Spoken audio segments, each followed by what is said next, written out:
battle-tested, already off one playoff victory. I believe they're lining up to attempt an onside kick. And the receiving team makes the recovery. The hands team does its job perfectly. So the Florida Gators offense making their way on the field today.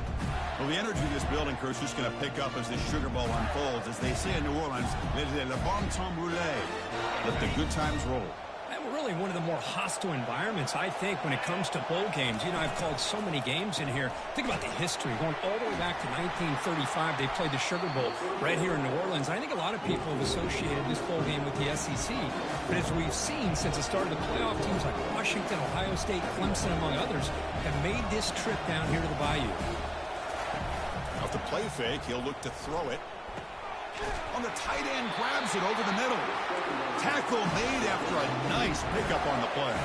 The Gators will hustle to the line to run the hurry-up offense.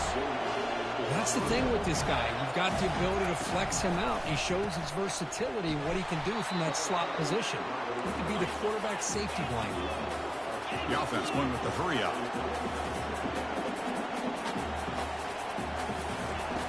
Quarterback wants to throw it on second down. Got him for a sack. A big play made them one of the senior leaders of this defense. So after consecutive losses, they got to come up with something here on third and very long. From the shotgun, he's probing the secondary. Again, he's just trapped and sacked in the pocket. The Gators will line up to punt it away.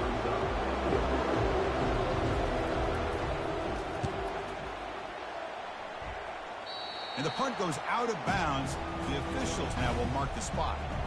So Kentucky's offense comes out for their first possession today. All right, Kirk, let's take a quick look at the impact players for today's game and how they're going to affect the outcome. These are your leaders on the field and in the locker room. These are your go-to guys, not only when you need a play to be made, but also when you need somebody to rally your team. They get him down quickly, not much of a gain on that completion. Boy, that's pretty good coverage here by this defense. Not much of a window to throw this ball into, but the quarterback's accuracy and the size of the tight end picks up a nice gain. They make the tackle, but that pass creates a solid gain.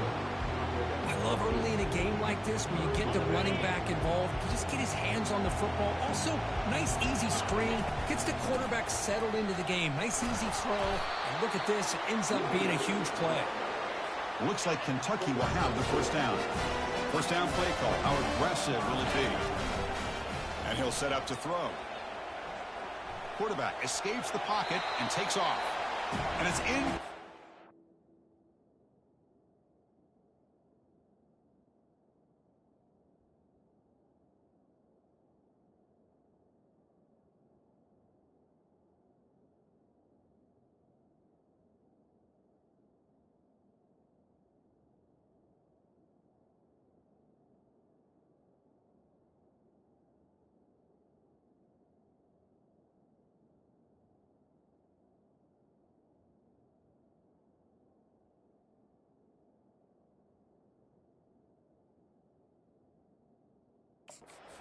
On the throwaway, you find anybody open, brings up a second down now.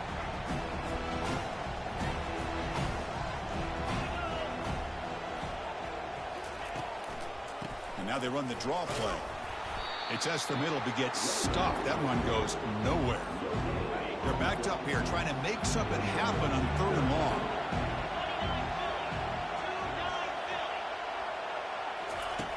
Dropping back, looking to throw for the first down. Extending the play now. Slides down to avoid the tackle.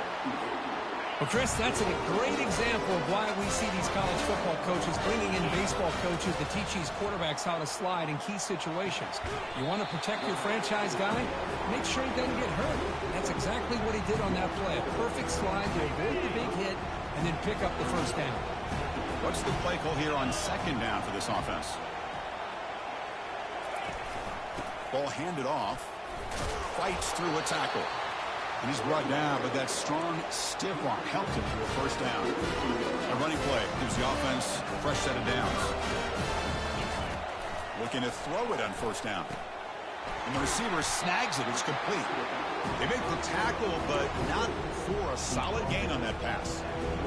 One thing I love about this back is how he gets involved in the passing game. Nice catch here. The completion makes it second and short. Handoff running right. Looks like Kentucky will have the first down. Look, I realize on any play call, when it's properly executed, it can go to the house for a touchdown. But the runs that really make a game plan work are the ones where you get just what you need. And he barely got the first down, but he got it. The tackle is made, but there's a flag on the field. Let's see what that's about. Pretty easy call for the head coach. He will accept that penalty, of course. Kentucky has moved into the red zone now. Second down, we're going to throw it. Receiver looks it in. It's complete. 7-yard gain sets up a 3rd and 3. This is an example of a quarterback and his offense just taking what the defense gives you.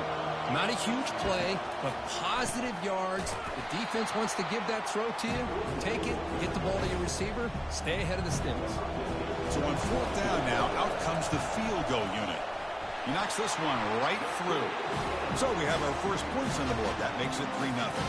So after coming away with 3 in that drive, the kickoff team is out. I was watching this guy in pregame. He has got a strong leg.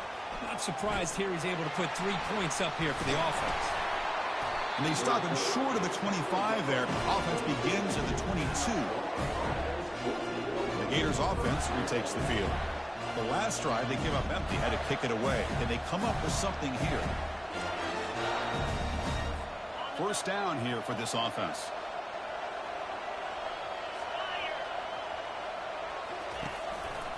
And the single back takes the handoff.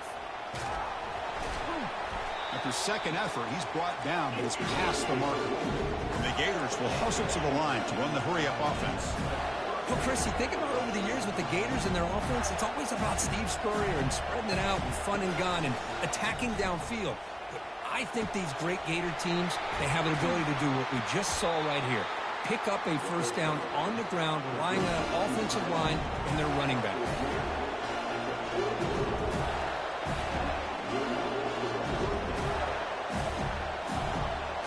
It's the wide receiver coming in motion now. Quarterback will throw it off the run pass option. The tackle is